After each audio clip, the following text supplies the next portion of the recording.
There's been a ton of second-generation NBA players who've stepped onto the NBA court, but unfortunately, many of them were nowhere near as good as their own fathers. Many of them are the sons of NBA legends, so it makes sense why they could not live up to those expectations. In this video, we're gonna take a look at 16 NBA sons, including current and former NBA players who were much worse than their fathers.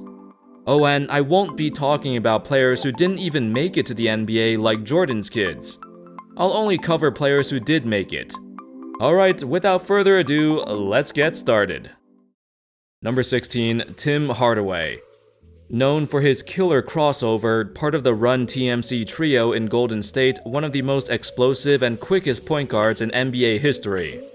A 5-time All-Star who had multiple seasons of averaging over 20 points and 10 assists per game.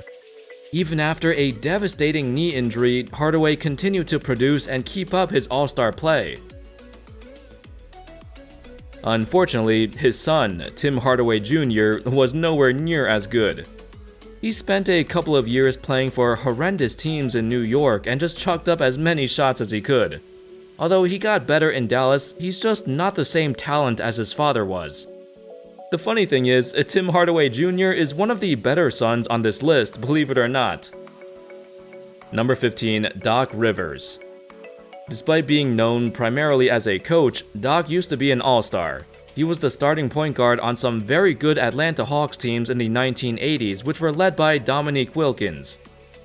On the other hand, his son, Austin Rivers, has been, well, he's had his ups and downs, but at this stage of his career, I don't think he'll come close to being a starter on a perennial playoff team or anything like that.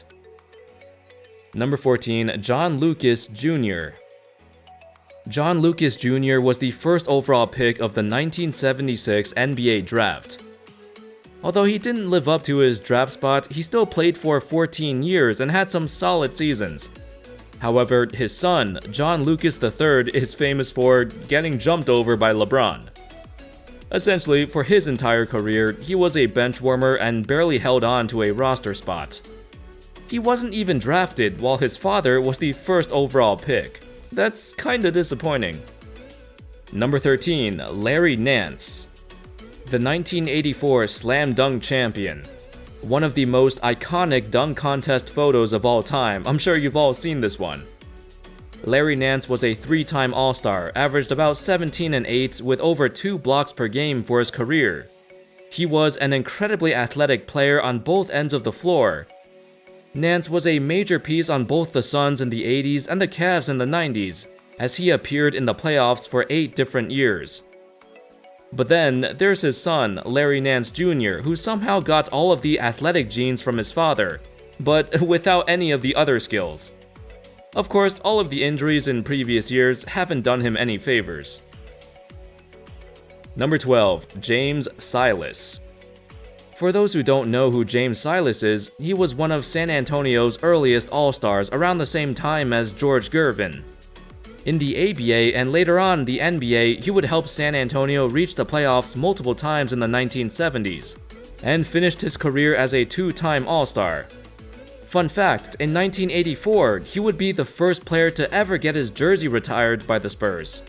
That's a great accomplishment, but for his son, Xavier Silas, he only played 4 games in the NBA. His most recent appearance being with the 2017-18 Boston Celtics. He played 2 games with the Celtics, but he didn't even score a single point. Since then, he's nowhere to be seen. Number 11, Glen Rice. A 3-time All-Star, one of the greatest 3-point shooters in NBA history. A huge part of the Miami Heat, the Charlotte Hornets, and he even won a championship with the Los Angeles Lakers in 2000. His son, Glen Rice Jr., was drafted with the 35th overall pick in 2013. He only played a total of 16 games with the Washington Wizards, and afterwards, he went overseas. From the looks of it, he will not have another chance at making an NBA roster. I don't see him coming back. Number 10, Glenn Robinson. Big Dog was most prominent for playing alongside Ray Allen and Sam Cassell in Milwaukee. He spent his first 8 seasons with the Bucks, led the team in scoring multiple times, made the playoffs a lot, and even reached the Eastern Conference Finals in 2001. To add on to that, he's a two-time All-Star and a career 20 points per game scorer. But his son, Glen Robinson III, has been a role player for most of his career, and he usually has trouble getting minutes on most teams he played for, with the exception of his short stint in Golden State. Number 9. Dolph Schayes. Dolph Schayes is a rather unknown player. The only time most people have heard his name is from those Sporkle quizzes. But he was a 12-time All-Star, a champion, and a Hall of Famer. He finished top 5 in MVP voting for many years, but he never won the MVP himself. Schayes was also a member of the 50 Greatest Players of All Time list, which was created in 1996 to honor the greatest players in NBA history. His son, Danny, had a tremendously long career playing 18 seasons from 1981 to 1999, which was actually longer than his father's 15 seasons. However, Danny was mostly a role player who came off the bench for most of his career. He was part of those 1980s Nuggets teams who played at an absurd pace, one of the best offenses and the worst defenses the league has ever seen. Number 8. Bill Walton. We all know these two guys. Bill Walton led the Blazers to the 1977 championship, but unfortunately, his career would fall off shortly after. He was never able to recover from his foot injuries, and he slowly transitioned into a sixth man as he got older. If he had not gotten injured, he might have been a top 5 center of all time. Even with his injuries, he's arguably top 10. But then there's Luke Walton. He spent most of his playing days with the Lakers and became one of Kobe's best buddies. And later on, he'd become the Lakers coach for a few years while they were tanking and rebuilding. Number 7. Vitas Sabonis. While Sabonis did not have a superstar NBA career, he was a superstar in the EuroLeague, one of the greatest European players in history, and he led the Soviet Union to the 1988 Olympic gold medal. It's very hard for anybody to live up to those expectations, let alone his own son. However, Domantas has done very well for himself in the NBA so far. He's improved year by year and even became an All-Star. He'll have a great future in this league, and he's learning from one of the best, as him and his father have a fantastic relationship. Number 6. Patrick Ewing. 11-time All-Star, 7-time All-NBA, 3-time All-Defender, a Hall of Famer, and a top 10 center of all time. Patrick Ewing was the leader of the Knicks for 15 years, leading them to a finals appearance and multiple deep playoff runs in his time. His prime during the 90s kinda got overshadowed by other great centers of his era, guys like Hakeem and David Robinson and Shaq. But Ewing was still amazing in his own right and is now somewhat underrated because he got overshadowed. But his son was a total scrub. Number 5, number 4, and number 3. John, Brent, and Drew Barry. All three of them are the sons of Rick Barry. Now, Rick was a legendary player. He was the greatest small forward of his time and really paved the way for the future generations. And he set an example of how that position should be played.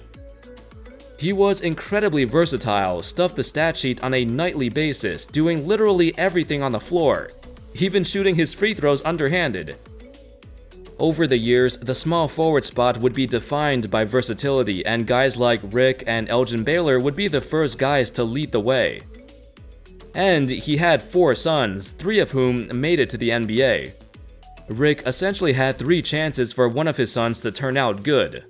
However, none of them would be anywhere near as good as him. None of them became All-Stars. Brent was the best of the bunch and even won the 1996 Slam Dunk Contest. In his 14 seasons in the NBA, he played for a bunch of teams, most notably with Seattle and San Antonio. Brent was always a sharpshooter who would occasionally take over games when he gets on a hot streak. His older brother, John, also played for 14 seasons, but his career was not as exciting. Rick's third son, Drew, had the worst career out of all of them and was drafted the lowest with the 57th pick in 1996. He played for 3 seasons and a total of just 60 games. Number 2. Gary Payton. The Glove, a defensive stud who brought a whole new level of aggression and persistence on that end of the floor. Payton was a top 10 point guard of all time, a 9-time All-Star, 9-time All-Defender, the 1996 Defensive Player of the Year, a champion in 2006 with the Miami Heat, and a Hall of Famer. He played with and against a lot of superstars in his day.